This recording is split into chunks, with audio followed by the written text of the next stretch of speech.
Mi nombre es Catalina García, tengo 38 años y trabajo como coordinadora de cumplimiento para una empresa de dispositivos médicos en Madrid. Durante 5 años, mi marido y yo habíamos ahorrado cada euro libre para una semana tranquila en la Costa Brava, sin recados familiares, sin emergencias de última hora, sin tener que recoger a los hijos de nadie del entrenamiento de fútbol porque a ti solo te toma 20 minutos. Solo nosotros, el Mediterráneo y el viaje de aniversario, que ya habíamos pospuesto 3 veces porque mi familia siempre necesitaba algo. Entonces la voz de mi madre llegó a través del teléfono como una orden de un juzgado diciendo que Laura tiene un problema y necesita que cuides a los niños. Esta semana. Miré la maleta y le dije que mamá, nuestro vuelo sale mañana por la mañana.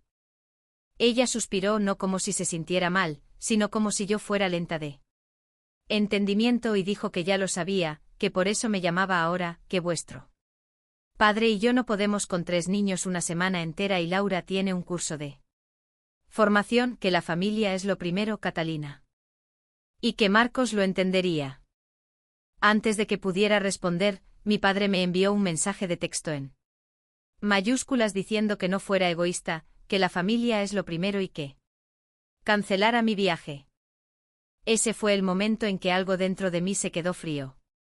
No estaba enfadada todavía, solo lo veía claro porque no estaban preguntando, ya.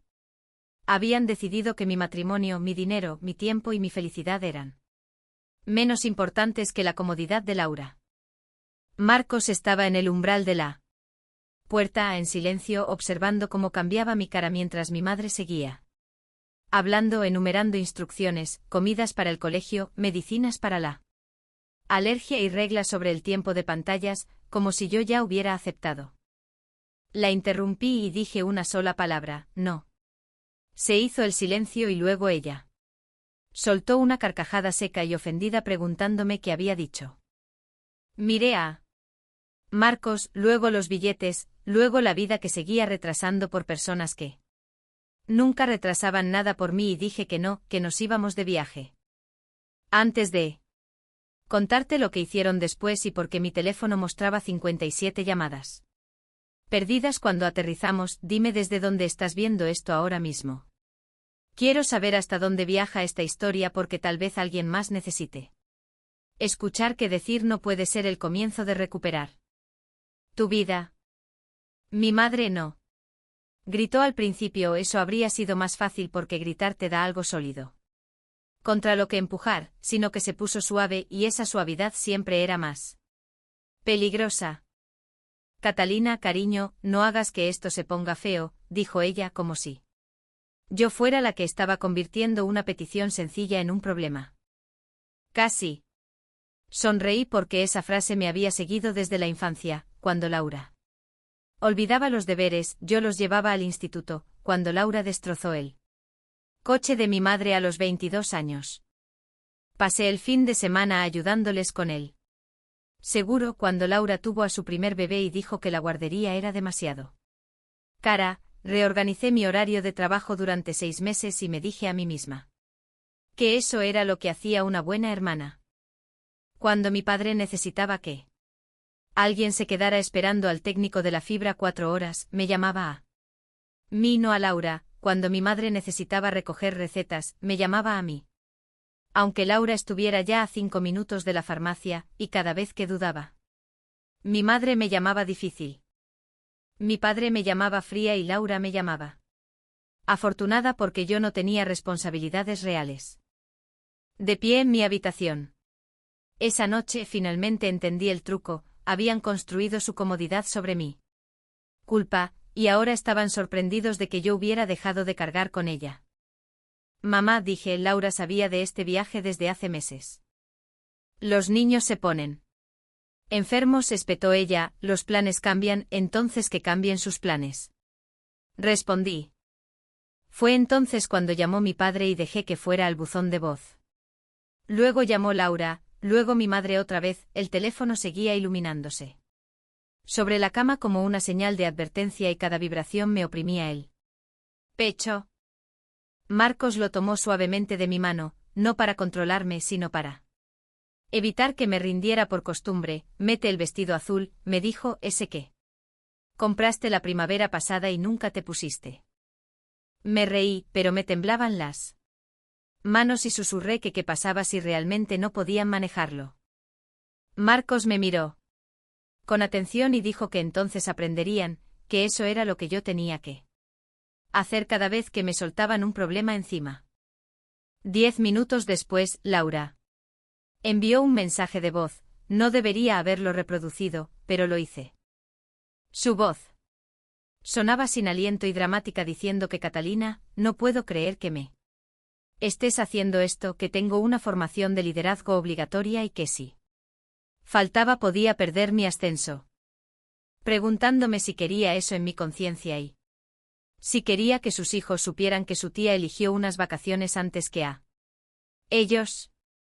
Casi respondo, casi explico que quería a los niños, que estaba cansada. Que había ahorrado para este viaje cupón a cupón y saltándome cenas fuera de casa. Pero entonces recordé algo que mi terapeuta me había dicho el año pasado. Las personas que se benefician de tu falta de límites siempre llamarán a tus límites una traición. Apagué las notificaciones, no el teléfono, solo las de ellos. A las 5:10 de la mañana siguiente, Marcos y yo hacíamos rodar nuestras maletas por el aeropuerto mientras el cielo aún estaba negro. Mi estómago se retorcía cada pocos segundos, pero cada paso lejos del parking se sentía como salir de un papel antiguo: esposa, trabajadora, hija, hermana, niñera, contacto de emergencia, cajero automático familiar, la persona que decía no te preocupes, yo me encargo, incluso cuando nadie preguntaba si yo ya me estaba rompiendo. En el control de seguridad estuve a punto de volver a activar mis notificaciones, mi pulgar flotaba sobre la pantalla, entonces Marcos colocó su tarjeta de embarque junto a la mía y dijo, 5 años, Catalina, hemos esperado 5 años. Así que bloqueé el teléfono de nuevo, el avión despegó y por primera vez en años, nadie podía pedirme que me diera la vuelta. Marcos me tomó la mano y susurró feliz aniversario, Catalina. Miré por la ventana y vi cómo Madrid se encogía bajo las nubes. Debería haberme sentido libre, pero en cambio sentí como si acabara de encender una mecha.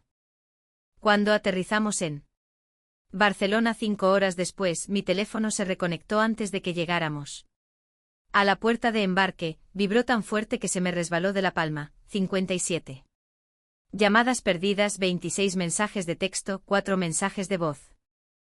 Un grupo de chat familiar rebautizado como Catalina tiene que responder. Y arriba de todo, había un mensaje de mi padre que hizo que la mandíbula de Marcos se tensara. Cuando se lo mostré, has tomado tu decisión, no esperes que esta familia esté aquí cuando nos necesites. Miré esas palabras y algo en mi interior respondió en silencio que tal vez nunca lo estuvieron. No fuimos directamente al hotel, esa fue idea de Marcos. No, dijo él después de leer mi cara en el mostrador de alquiler de coches, no vamos a dejar que se sienten en el asiento delantero con nosotros todo el camino hasta Tossa de Mar. Así que condujimos hacia la costa. Con las ventanillas bajadas, el aire salado reemplazando lentamente el olor del aeropuerto y vi cómo el mundo se volvía lo suficientemente desconocido como para que mi culpa tuviera problemas para encontrar puntos de referencia. La carretera serpenteaba por colinas y pinos. Marcos hablaba de cosas sin importancia a propósito, de los puestos de fruta en la carretera, del precio de la gasolina o de si el desayuno del hotel tendría huevos de verdad. Intenté reír, a veces lo conseguía, pero cada vez que mi móvil vibraba en mi bolso, mis hombros subían hacia mis orejas. Era extraño cómo un sonido podía entrenar a tu cuerpo. Durante años ese zumbido significaba que alguien necesitaba algo, un transporte, un pago, un favor, un rescate. Una parte de mí que se esperaba que cortara y entregara educadamente. En una cafetería a las afueras de la ciudad. Finalmente revisé los mensajes, ese fue mi error, pero también fue el comienzo de que la verdad saliera a la luz. Laura había escrito que lo habías arruinado. Todo, que mamá estaba llorando, que papá estaba furioso y que los niños no paraban de preguntar por qué la tía Catalina no los quería. Luego, 10 minutos después, escribió que muy bien, que le diría a su jefe que no podía ir porque mi hermana me había abandonado. Los mensajes de mi madre eran peores porque eran refinados. Espero que la playa valga la pena por destruir el futuro de tu hermana. Te crié mejor que esto. Tu marido debería avergonzarse por alentarte. Una buena mujer no da la espalda cuando hay niños de por medio. Mi padre solo envió una línea: cuando vuelvas tendremos una reunión familiar. Me senté allí, con un vaso de papel en ambas manos, sintiéndome como una niña esperando fuera del despacho del director. Marcos se sentó en la silla frente a mí y preguntó: ¿qué era lo que no estaban diciendo? Yo le pregunté a qué se refería y él dijo que seguían diciendo que Laura necesitaba formación y mencionando a los niños. Pero, ¿por qué esperaron hasta la noche anterior? Esa pregunta se asentó entre nosotros como una piedra. Deslicé la pantalla hacia arriba y por primera vez me fijé en las fechas. Laura sabía lo de esta formación desde hacía 6 semanas. ¿6 semanas? Ni un día, ni una emergencia, 6 semanas completas, y no había organizado el cuidado de los niños porque asumió que yo cancelaría mi vida cuando me lo ordenaran. Recordé la forma en que mi madre había dicho: por eso te llamo ahora, como si estuviera siendo considerada al darme 12 horas para destruir un sueño de 5 años. Se me cerró la garganta, pero esta vez el sentimiento no era culpa, era humillación convirtiéndose en rabia. Abrí el chat grupal de la familia y escribí una frase: Laura, ¿sabías lo de esta formación desde hace 6 semanas y elegiste no organizar el cuidado de los niños? Eso no es mi emergencia. No añadí un lo siento, no añadí un emoji sonriente para suavizarlo. Mi pulgar flotó sobre enviar. Marcos no me dijo qué hacer, solo se quedó allí dejando que yo eligiera, y lo envié. La respuesta llegó casi inmediatamente de Laura: vaya, ¿así que ahora vas guardando pruebas? Y me di cuenta con una calma que casi me asustó de que sí, lo estaba haciendo porque sin pruebas mi familia lo reescribía todo, convertían las advertencias en sorpresas, los favores en obligaciones y mi agotamiento en egoísmo. Nos registramos en nuestro pequeño hotel cerca del mar esa tarde. La habitación tenía una vista parcial si te ponías en la esquina izquierda de la ventana y te asomabas un poco y se sentía perfecto. Marcos abrió la puerta del balcón y llegó el sonido distante de las olas. Debería haberme desmoronado de felicidad. Pero en lugar de eso me senté en el borde de la cama y hice una lista en mi aplicación de notas titulada Cosas que ya no voy a hacer. Número 1. Cuidado de niños no remunerado con menos de 2 semanas de aviso. Número 2. Cubrir las facturas impagadas de Laura. Número 3. Pedir perdón por tener un matrimonio. Número 4. Responder a amenazas emocionales después de las 9 de la noche. Número 5. Fingir que la falta de respeto es amor solo porque viene de la familia.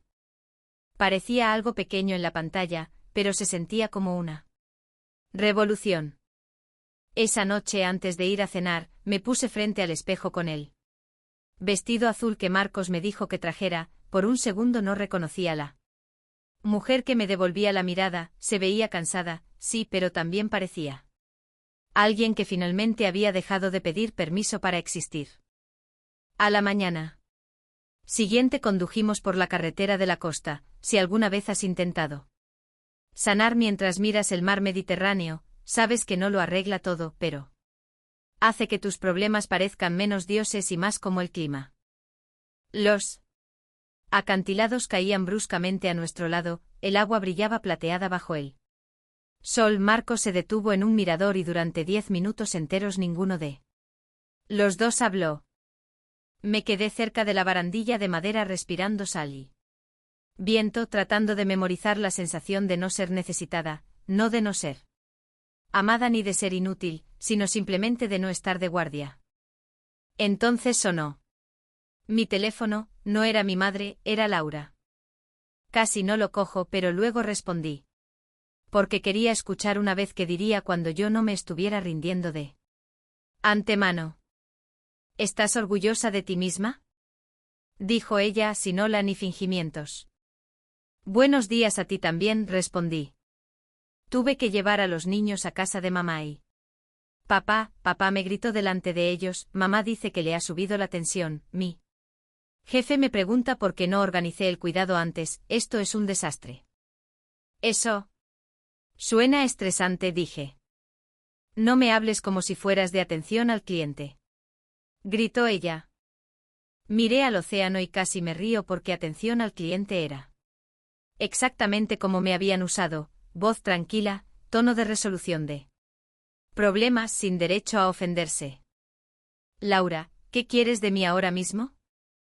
Quiero que vuelvas a casa. Estoy en la Costa Brava. Pues cambia tu vuelo. No. La palabra salió más fácil la segunda vez, pero aún así envió un choque por mí. Cuerpo. Ella se quedó callada, luego cambió de táctica diciendo que los niños me echaban de menos. Ese dolió porque quiero a esos niños, les había hecho la comida para el colegio, los había cuidado cuando estaban enfermos, había comprado regalos de cumpleaños que Laura olvidó pedir, sabía a cuál no le gustaban los guisantes. Cuál necesitaba la luz de dinosaurio por la noche y cuál fingía ser valiente pero lloraba con las tormentas, pero querer a los niños no significaba convertirme en la salida de emergencia para adultos que se negaban a planificar. Diles que los quiero y que los veré cuando esté en casa. Así que, ¿tus vacaciones importan más que la familia? Mi matrimonio importa, mi tiempo importa, mi vida importa, eso no significa que la familia no importe, respondí. Ella se burló diciendo que sonaba diferente. Miré a Marcos, que estaba a unos metros fingiendo no escuchar, pero escuchando con todo su corazón, y dije que sí, que era diferente. La voz de Laura se agudizó, bien, pero cuando pierda mi ascenso, todo el mundo sabrá por qué. Asegúrate de contarles la parte en la que tuviste 6 semanas para encontrar a alguien que cuidara a los niños, dije yo. Y ella colgó. Me quedé allí con el teléfono todavía en la oreja, sorprendida. Menos por su enfado que por mi propia firmeza, un año antes habría estado buscando aplicaciones de aerolíneas con dedos temblorosos, calculando tasas de cancelación. Pidiendo perdón a Marcos y diciéndome que podríamos volver a intentarlo el año que viene, aunque el año que viene traería otra crisis. Esa mañana guardé el móvil en el bolsillo y volví con mi marido. Marcos no aplaudió, no me dio un discurso, simplemente abrió sus brazos y yo me refugié en ellos. ¿Cómo te sientes?, preguntó. Aterrada, dije, y extrañamente alta. Pasamos ese día como personas aprendiendo a ser jóvenes de nuevo, comimos gambas. En un chiringuito compramos una postal barata con un faro. Nos hicimos un selfie terrible donde el viento hacía que mi pelo pareciera que había perdido una pelea contra un ventilador, cada cosa ordinaria se sentía recuperada de un calendario familiar que nunca había dejado espacio para mí. Aún así, la culpa intentó colarse en los momentos de silencio, mientras Marcos estudiaba un mapa de rutas. Me preguntaba si los niños habrían almorzado, mientras mirábamos las barcas en el puerto. Imaginaba a mi madre agarrándose el pecho para darle dramatismo. Entonces me recordaba a mí misma que la preocupación no era una orden y el amor no era una citación judicial. Esa noche, mientras Marcos se duchaba, revisé mi correo y vi un mensaje reenviado de Laura. Me había copiado por accidente y era de su jefe. Laura, esta formación de liderazgo ha estado en tu calendario desde el mes pasado. La falta de asistencia puede afectar a tu elegibilidad para el ascenso. Ahí estaba, en blanco y negro. No era mi culpa, no. Era repentino, no era una emergencia, era una consecuencia. Guardé el correo. electrónico no porque quisiera destruirla, sino porque estaba harta de dejar que la gente reescribiera la realidad y me pasara la factura a mí. Luego dejé el teléfono, salí al balcón y escuché las olas hasta que mi respiración se acompasó con ellas. Para el tercer día, la historia había cambiado en casa. Esa fue otra cosa que aprendí: cuando la gente no puede controlar tus acciones, empiezan a controlar la versión de ti que escuchan los demás. Mi primo me envió un mensaje. Primero diciendo que oye, tu madre dice que has abandonado a los hijos de Laura para irte de fiesta por Cataluña, ¿está todo bien? Luego mi tía escribió que estaba decepcionada conmigo, que mi hermana era madre soltera y que yo podría ser más amable. Laura no era madre soltera, su marido viajaba por trabajo 3 días a la semana y sus suegros vivían a 20 minutos. Mi tía no sabía nada de eso porque mi familia lo había omitido. Otro pariente envió un emoji de manos rezando y escribió la familia por encima de las vacaciones. Me quedé mirando ese mensaje mucho tiempo porque sonaba noble hasta que te preguntabas qué vacaciones, qué familia y el sacrificio de quién.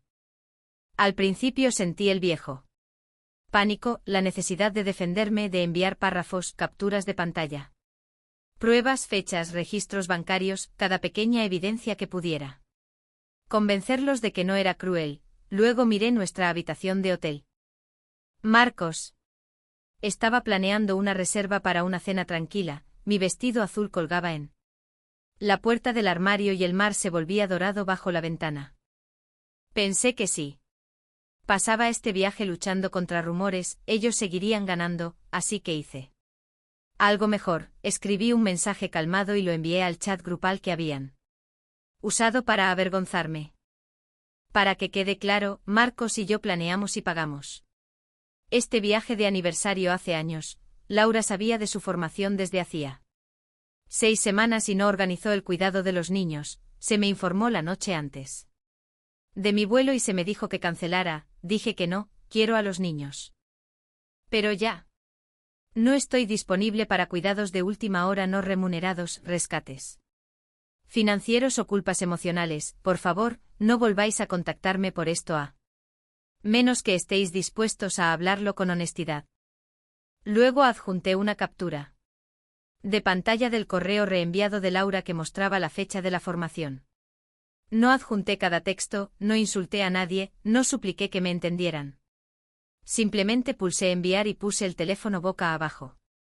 Durante 20 minutos. No pasó nada. Luego el chat explotó. Laura escribió que la estaba humillando, mi padre escribió que quitara eso, mi madre escribió que los asuntos familiares privados debían quedarse en privado, mi primo respondió que espera 6 semanas.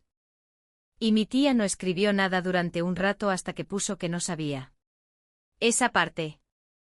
Esa fue la primera grieta, no fue una gran victoria ni una justicia. Con música épica de fondo, solo una grieta en la versión de la realidad que mi familia había construido a mi alrededor. Marcos me miró a través de la pequeña mesa del hotel y levantó su copa diciendo que brindaba por el contexto honesto. Me reí tanto que casi lloro. La cena de esa noche debería haber sido el centro pacífico del viaje. Elegimos un restaurante pequeño con velas blancas, ventanas empañadas y un menú en una pizarra que apenas podíamos leer, por primera vez en toda la semana. Empecé a contarle a Marcos lo que realmente quería para los próximos 5 años, no lo que mis padres necesitaban ni lo que Laura podría pedir, sino lo que yo quería: un fondo de emergencia más grande, una clase de cerámica, tal vez una casa pequeña con porche. Tal vez menos fiestas pasadas tragando insultos junto a una fuente de comida. Luego, a mitad del postre, mi aplicación del banco envió una notificación: una transferencia programada de 450 euros a Laura había fallado porque yo la había pausado hacía meses y olvidé eliminar la plantilla. Me quedé mirándola, recordando todas las veces que había llamado a ese dinero ayuda temporal, brecha de la guardería, reparación del coche, ropa para el colegio o una factura atrasada que prometió que nunca volvería a suceder. Lo temporal había durado casi 2 años. Abrí mi aplicación bancaria allí mismo y borré cada transferencia guardada conectada con mi familia, Laura, mi madre, la cuenta de respaldo para los servicios de mi padre. Todo borrado.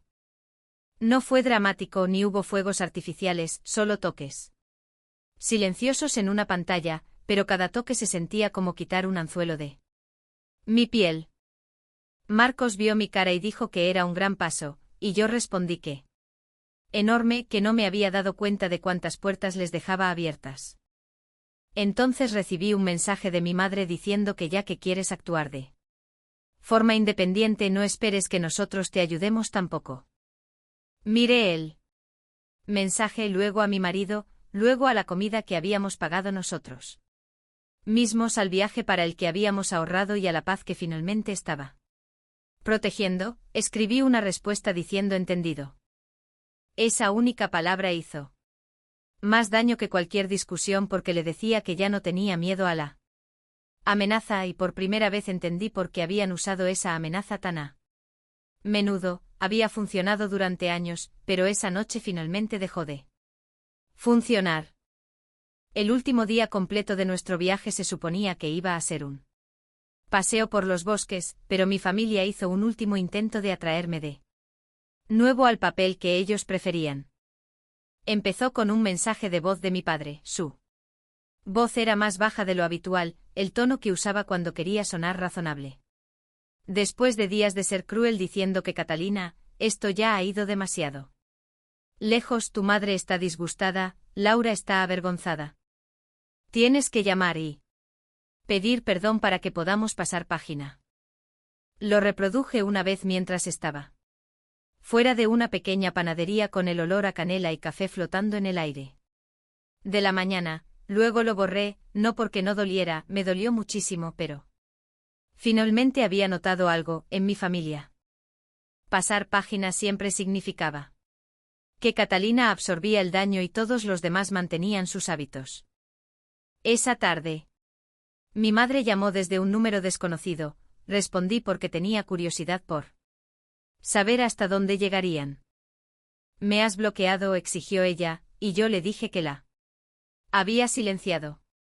Eso es infantil, dijo ella, y yo respondí que también lo era. Usar otro número. Ella inhaló profundamente y dijo que ya no me reconocía. Esa frase aterrizó en algún lugar profundo. Pensé que lo decía como un insulto, pero por primera vez lo escuché como una prueba y dije que tal vez sea porque solo reconocías la versión de mí que decía que sí. Ella empezó a llorar entonces. Pero las lágrimas se sentían diferentes a través del teléfono, no eran de dolor, sino de presión. Dijo que Laura podía perder su ascenso, que mi padre estaba furioso, que la familia pensaba que habían criado a hijas egoístas y me preguntó si entendía lo que había hecho. Sí, dije, he dejado de cubrir a adultos. Nos estás castigando, dijo ella. No, estoy dejando que las consecuencias caigan donde corresponden, respondí. Ella se quedó callada, el viento se movía entre los árboles a mi alrededor, altos y antiguos y completamente desinteresados en mi drama familiar. Marcos estaba de pie junto al sendero dándome espacio. Mi madre susurró que antes solía ser tan dulce, eso casi me rompe porque yo había sido dulce pero también había estado cansada, había sido dependiente, generosa, disponible y silenciosamente resentida. Me habían alabado por desaparecer cada vez que alguien más necesitaba más espacio. Mamá, dije, ser dulce no es lo mismo que estar en silencio. Ella no tuvo respuesta, así que continué diciendo que cuando llegue a casa las cosas serán diferentes, no cuidaré a los niños sin aviso, no enviaré dinero. No aceptaré insultos de papá y no dejaré que Laura use a los niños para hacerme sentir culpable. Si quieres tener una relación conmigo, tiene que incluir el respeto. La voz de mi madre se endureció de nuevo. Probablemente porque llorar no había funcionado, y dijo que entonces no te sorprendas cuando no estés invitada a la cena de Nochebuena. La vieja Catalina. Habría suplicado, la vieja Catalina se habría imaginado una silla vacía y habría entrado en pánico. La nueva Catalina vio la luz del sol atravesar las ramas de los árboles y dijo que si el precio de la Nochebuena es la obediencia, haré otros planes. Ella me colgó. Me quedé allí temblando, no por arrepentimiento, sino por el choque físico de decir finalmente lo que había querido decir durante años. Marcos se acercó lentamente y preguntó si estaba bien, asentí y luego empecé a llorar, y él me sostuvo hasta que pasó el temblor. Esa noche nos sentamos junto a una pequeña hoguera en el hotel, no miré mi móvil durante 3 horas y cuando finalmente lo hice, había un mensaje de mi primo diciendo que había hablado con Laura, que yo tenía razón y que ella asumió que yo cancelaría, y me pidió perdón por haberme juzgado. Lo leí 2 veces, no porque necesitara a todo el mundo de mi lado, sino porque la verdad finalmente había escapado de la habitación donde mi familia intentaba encerrarla. Cuando volamos de vuelta a casa, esperaba una guerra, imaginé a mis padres esperando con los brazos cruzados, a Laura llorando en mi cocina y a parientes enviando ensayos sobre la lealtad. En cambio, el castigo fue más silencioso. Mi madre dejó de llamar, mi padre me eliminó del álbum compartido de fotos familiares y Laura publicó una cita en internet sobre las personas que te abandonan cuando más las necesitas. 3 años antes eso me habría destruido, esta vez dejé que actuaran. ¿Para quién todavía quisiera comprar entradas? 2 días después de volver, Laura llamó desde un número que no reconocí, casi lo ignoro, pero algo me dijo que esto no era otro ataque. Su voz sonaba más pequeña diciendo que su ascenso se había ido, que dijeron que había mostrado una mala planificación. Esperé. Dijo que mamá y papá no ayudarían con los niños más de un día o 2 porque dicen que son demasiado viejos y que los suegros dijeron que necesitan aviso previo. Ahí estaba todo el pueblo que ella afirmaba que no tenía otra opción de repente. Tenía límites cuando Catalina no estaba disponible. Siento que estés pasando por eso, dije. Ella exhaló con rabia preguntando si eso era todo y qué quería que dijera. Quiero que admitas que tú hiciste las cosas más difíciles, respondí. Miré la mesa de la cocina donde Marcos y yo habíamos extendido nuestras fotos del viaje, el faro, los bosques, mi pelo destrozado por el viento, mi sonrisa real. No, Laura, yo hice las cosas honestas, dije. Se quedó callada tanto tiempo que pensé que se había cortado la llamada, luego dijo que no pensaba que realmente fueras a decir que no. Eso fue lo más parecido a la verdad que jamás había escuchado de ella. Lo sé, dije, y pensé que te sentirías mal y volverías. Lo sé, respondió ella, ¿y ahora qué? Tomé aire y dije que ahora haces un plan de cuidado de niños que no dependa de faltarme al respeto. Ella lloró entonces. Pero yo no corría a arreglarlo, eso era nuevo, podía quererla y aún así dejar que sintiera el peso de sus decisiones. Una semana después, mi madre envió un mensaje, no era exactamente una disculpa, pero fue la primera frase que no me culpaba, tal vez confiamos demasiado en ti. No tiré mi teléfono por la habitación para celebrarlo, no perdoné todo en una escena mágica, el cambio real rara vez es cinematográfico. Simplemente respondí que sí, y que estaba dispuesta a reconstruir si el respeto era lo primero. La Nochebuena llegó meses después, no fui invitada, así que Marcos y yo recibimos a 2 amigos, a mi primo que se había disculpado y a un vecino cuyos hijos adultos vivían fuera. Cocinamos demasiada comida, nos reímos demasiado fuerte y nadie me pidió que me levantara de la mesa para resolver una crisis, nadie me llamó egoísta por comer mientras la comida estaba caliente. Esa noche Laura envió una foto de los niños sosteniendo tarjetas hechas a mano diciendo que me echaban de menos, sonreí. Porque yo también los echaba de menos, pero esta vez no confundí echar de menos a alguien con rendirme ante todos los que los rodeaban. Organicé llevar a los niños a pasear el sábado siguiente con 1 hora de inicio, 1 hora de finalización y un plan claro. Laura aceptó. Puede que eso no suene a venganza. Para algunas personas, no hubo gritos en un tribunal, ni giros dramáticos de herencia, ni villanos arruinados de la noche a la mañana. Pero para mí la venganza fue más dulce porque era real. Perdieron la versión de mí que podían usar, perdieron a la niñera gratuita, la cartera de emergencia, la hija silenciosa y la hermana que pedía perdón por necesitar descanso. Y yo gané una vida donde el amor ya no se medía por cuanto de mí misma podía borrar. La lección que me llevé de ese viaje fue simple: la familia debería ser un lugar donde la gente crece, no un sistema donde una persona está asignada para cargar con todos los demás. Ayudar es hermoso cuando se elige libremente, pero se convierte en una jaula cuando se exige. Se culpabiliza y se castiga. A veces lo más amoroso que puedes hacer es dejar de rescatar a la gente el tiempo suficiente para que aprendan a ser responsables, y a veces el conocimiento más educativo y transformador que obtienes es este: un límite no es un muro construido con odio, es una puerta con cerradura. Y finalmente tú decides quién se ha ganado la llave.